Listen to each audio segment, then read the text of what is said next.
All right, hey, what's up? Um, so I got a story to tell you, and hopefully a message to convey. And I'll see about how I can tie this all together. Give you an example, and then we'll go from there. uh, so I'm in South Africa right now. I'm in Cape Town, and I went out for dinner last night. And before I went out, I got online and I looked at the website for the restaurant. I was kind of looking at what there was to eat and prices and doing that kind of stuff. And so I was looking at the cocktail menu too, wine, beer, stuff like that. I look at cocktails because that's what I like to drink most of the time. I don't drink beer at all, and I drink wine. I like wine. But I haven't had cocktails for a while. I've been over here for a couple of weeks, and got myself excited about the idea of having some cocktails. And the cocktail menu at the restaurant looked really good. So I live in Denver, and there are a couple of great places where I like to go in Denver to get cocktails. And then there's my own home where I like to make cocktails. And I know what I like. I know how to make specifically what I want. So I don't often get disappointed, but I do. So I tell you all of this to let you know that my experience at the restaurant was really disappointing. And I travel a lot all over the world, and I know that there are differences in the way people make things, create things, cook things. And I conveniently forgot about all this when I'm on the other side of the world from the places that I'm used to, and was expecting something very specific and didn't get that. And so rather than me pivot and let go, surrender, move on, I didn't. I stayed disappointed, and I kept kind of grinding. And this sensation that came up in me, perturbed, disappointed, rather than let it go, I wrote it. And I wrote it way longer than I should have. And I didn't let it ruin my whole evening, which sometimes I can do, and I have done. But I held on to it for way, way too long. And so I've been noticing lately, and I don't just do this with cocktails and stuff. I do that in relationships. I do it in my expectations with my friends, or how certain things are going to go.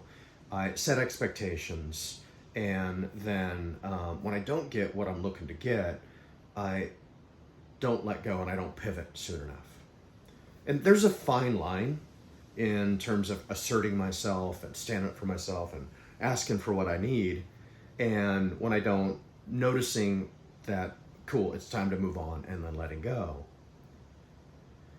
So I've known this for a long time. I've been doing a bit of work around it again lately, which is, why do I continue to engage in negative thoughts and disappointment and anger and all this kind of stuff when I say I don't like it?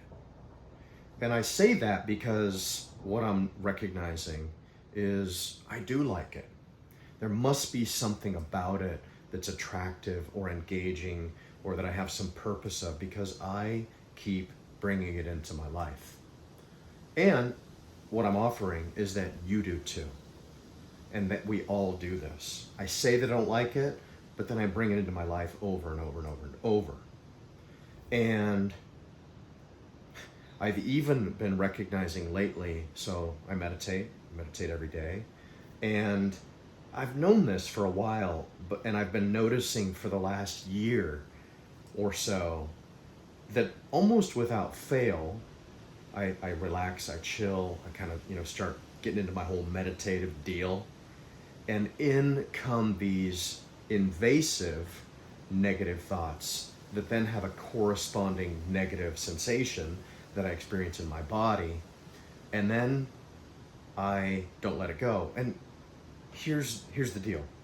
I don't let it go because I don't want to let it go.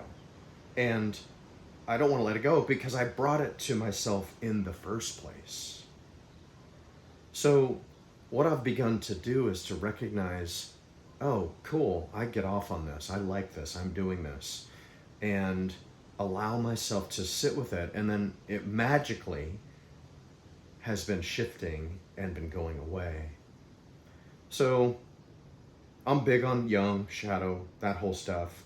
And that I'll bring in a little bit. So I read this book, Existential Kink, a couple years ago by Carolyn Elliott. And Existential Kink, inherent in the title, which I think is great, is that we actually have some type of a kink around, I don't mean sexual kink, but maybe, around feeling negative things.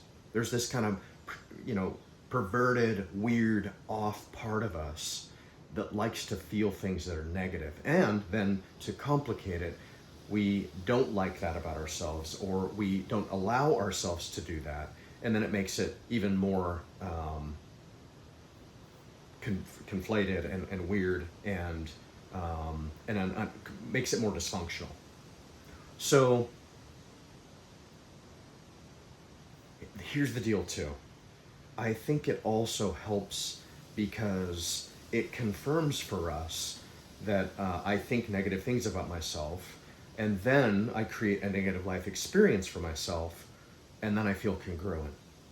And I'm seeking congruence from an old framework of how I feel about myself, rather than building in a new way of being and releasing that shit and actually allowing myself to feel pleasant and joyful and whatever the rest of those nice, fun, easy, peaceful experiences that I get to have and that I want to have. The last thing that I'll say here is this. It's a waste of my time. And for a person like myself who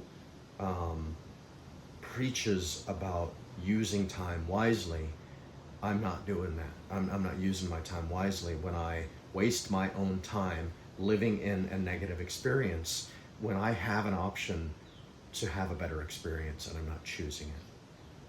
So that's what I got for you. And a few things to think about for you to kind of further look into this is, so what do you get out of that? What do you, and I think this is a universal thing, and this is a we thing. What do you get out of doing that? What are you getting out of doing that? And the next thing is, are you willing to admit that you actually like it, that you get off on that? And as always, I think what's a really important question here is, what's it gonna take for you to stop and to move on and to choose something other than the negative experiences and sensations that you're having, like anger, like disappointment, like fear, like whatever those are, that you keep bringing into your life. And another thought I'll offer you for you to consider is, and I'll start off by saying, I believe that I have the power within me to create the life that I say I want to have. And I believe you do too. And if you believe that, if you're willing to embrace that, then can you see that you're choosing that in what you're doing with your power? Can you see that you're choosing it? And what's it going to take for you to use your power to create the life you say you want to have?